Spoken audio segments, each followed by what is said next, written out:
Ganitong luto lang sa manok mga kanoypi ay talaga namang mapapakanin ka sa sobrang sarap.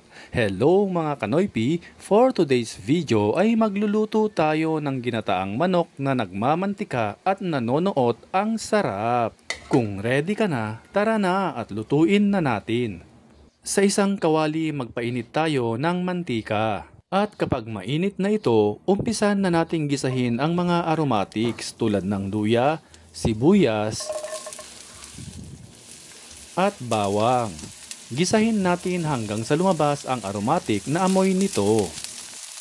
Kapag naamoy nyo na ang bango ng iyong ginigisa, ilagay na natin ang mahigit 1 kilong manok.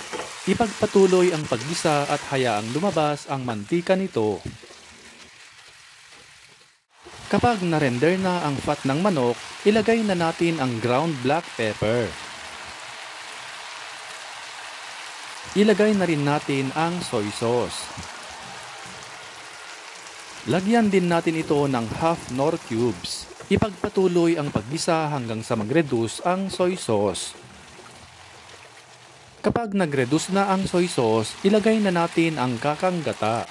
Kung hindi available sa inyo ang kakang gata, pwede rin naman ang mga nabibili sa mga groceries o supermarket na coconut milk. Lagyan din natin ito ng kaunting tubig. Ilagay na rin natin ang suka. Lagyan din natin ito ng lemongrass at dahon ng laurel. Takpan at lutuin sa katamtamang apoy. At kung nanonood ka pa rin at this point, paki-comment naman mga kanoypi saang lugar kayo nanonood para alam namin kung saang lugar nakaabot ang video na ito. Kapag ito ay kumulo na, taste and adjust. Kapag okay na ang lasa, takpan ulit natin at hayaang mag-reduce ang kanyang sauce at huwag kalimutang haluin ng paminsan-minsan. Kapag ito ay nagmantika na o nag-reduce na ang kanyang sauce, ilagay na natin ang siling labuyo at lutuin pa ng ilang minuto lamang. Ayan, at luto na ang ating ginataang manok na nagmamantika at nanunuot ang sarap. Hanguin na natin at ihanda na ito.